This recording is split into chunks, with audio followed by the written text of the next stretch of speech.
Welcome to my Splunk Core Certified User Practice Exam questions.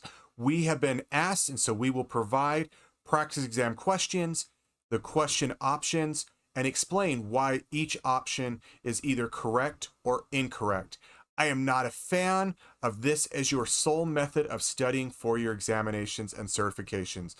Please watch the other videos, understand the content, but if you feel you're ready and you just want some clarification, let's go forward with these practice exam questions. Welcome back to our Splunk Certification Prep Series. Today we'll tackle another question that often appears on the exam. Which of the following constraints can be used with the top command? Choose all that apply. Option A, limit. That is correct. The limit constraint can indeed be used with the top command in Splunk.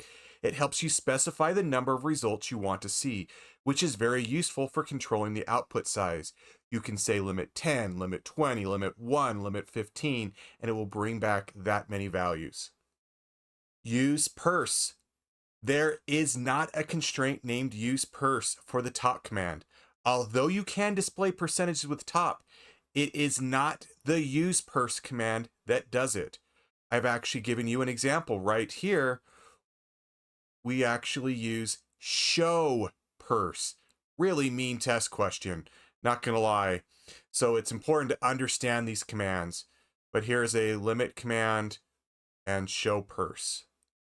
Addtotals is not a valid constraint in the top command. A valid command, addtotals is, but it is typically used with the stats or chart commands to add a row or column with total counts, but not directly with top.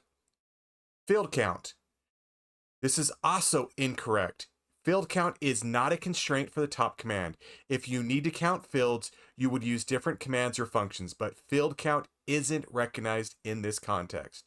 So the correct answer here is A, limit. Using the limit constraint with top allows you to manage how many top results are shown, making it a key tool in your Splunk command arsenal.